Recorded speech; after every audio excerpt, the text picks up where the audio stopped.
இந்த video click பண்ணி பார்த்துட்டு இருக்கிற உங்களுடைய வாழ்க்கை ரொம்ப ரொம்ப ஹாப்பியாக இருக்குன்னு ப்ரே பண்ணிக்கிறேன்.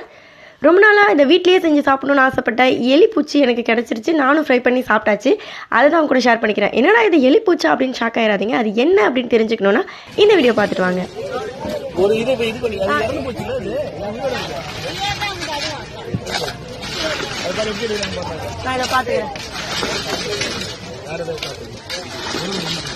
நண்டு மாதிரி தானே தெரியும், நான் சாப்பிட்டுக்கோம்.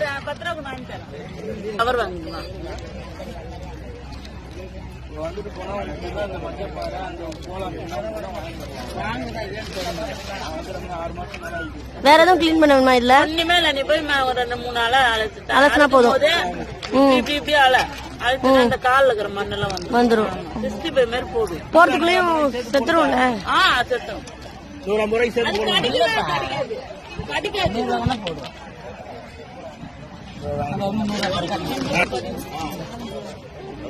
இது பேர் என்னது? இலாப்பூச்சா? எலிப்பூச்சா? எலிப்பூச்சி. இப்போ உங்களுக்கு தெரிஞ்சிருக்கும், இது ஒரு சீ ஃபுட் தான். செம்மையா இருக்கும். நண்டு, எறா அந்த ஃபேமிலியை சேர்ந்தது தான். அதனால இது சாப்பிடலாம். இது வந்து க்ளீன் பண்ணி கொடுத்துட்டாங்க. லைட்டாக அலசினா போதும் அப்படின்னாங்க. பட் நிறைய இதெல்லாம் இருக்குது, நம்மளுக்கு தான் மனசு வராதே. அதனால நல்லா கழுவிட்டு அந்த இதெல்லாம் எடுத்துகிட்டு, நண்டில் இருக்கும்ல அந்த மாதிரி இதுலேயும் இருந்துச்சு. ஸோ அதனால் அதெல்லாம் கொஞ்சம் க்ளீன் பண்ணிவிட்டு செய்ய ஆரம்பிச்சிட்டேன். வந்தோடனே வந்து செஞ்சுட்டேன், நைட்டோட நைட்டாக. அப்போ தான் வந்து ஃப்ரெஷ்ஷாக அந்த இதோட செஞ்சிடணும், ஃப்ரிட்ஜில் வைக்கக்கூடாது அப்படின்னு சொல்லிட்டு வந்தோடனே செஞ்சாச்சு. இப்போ நான் அங்கே சாப்பிட்ட அதே டேஸ்ட் வரணுன்றதுக்காக இன்க்ரீடியன்ஸ்லாம் எடுத்து வச்சுருக்கேன். அதே மாதிரி இருக்கணும் அப்படின்னு சொல்லிட்டு என்னென்ன போட்டேன்னு பார்க்கலாமா? ஃபஸ்ட்டு வந்து உப்பு போட்டுட்டேன். தேவையான அளவு உப்பு போட்டுக்கோங்க. நான் ஒரு கிலோக்கும் கொஞ்சம் கூட இருந்துச்சு. தனி மிளகாய் தூள் போட்டிருக்கேன். அப்புறம் வந்து இது வந்து சிக்கன் 65 மசாலா ஒரு 1/2 டேபிள் ஸ்பூன் போட்டிருக்கேன். அப்புறம் வந்து ஒரு 1/2 டேபிள் ஸ்பூன் கரம் மசாலா போட்டுறேன். அப்புறம் கார்ன்ஃப்ளவர் வந்து ஒரு 1/2 கப் அளவுக்கு போட்டிருக்கேன். 2 ஸ்பூன் அளவுக்கு இஞ்சி பூண்டு பேஸ்ட் போட்டிருக்கேன். அப்புறம் லெமன் ஜூஸ் வந்து ஒரு ஸ்பூன் அளவுக்கு ஊற்றிக்கிறேன். அப்புறம் ஒரு 1/4 கப் அளவுக்கு அரிசி மாவு. அப்படிங்க கார்ன்ஃப்ளவர் எவ்வளோ போட்டிங்களோ அதுக்கு பாதி அரிசி மாவு போட்டுட்டு நல்லா மிக்ஸ் பண்ணிக்கிறேன். இதோட கொஞ்சம் கருவேப்பிலையும் போட்டு நல்லா மிக்ஸ் பண்ணி ஒரு 1/2 அன் ஹவர் வந்து விட்டுடுறேன். அது நல்லா மேரினேட் ஆகட்டும் அப்படின்னு சொல்லி வச்சுட்டேன். அதுக்கப்புறம் எண்ணெயில் போட்டு பொரிச்சு எடுத்துட வேண்டியதான். கருவேப்பிலை கொஞ்சம் போட்டு வச்சுருக்கேன், கொஞ்சம் நல்லா ஃப்ளேவராக இருக்கும்னு. இது வந்து ஒரு நாள் நான் கோவளம் பீச்சில் வந்து ஃப்ரை பண்ணி சாப்பிட்டது.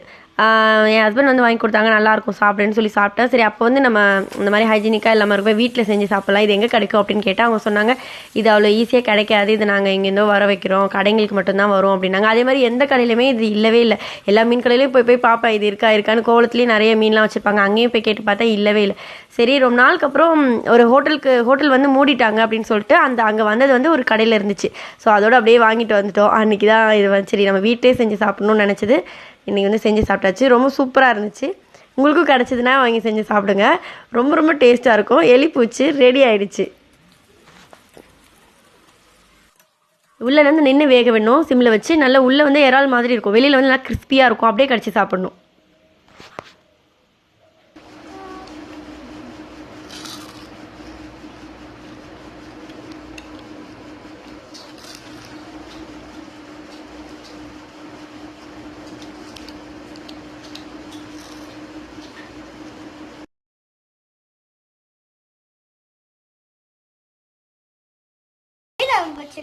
லைக் பண்ணுங்க, ஷேர் பண்ணுங்க, சப்ஸ்கிரைப் பண்ணுங்க.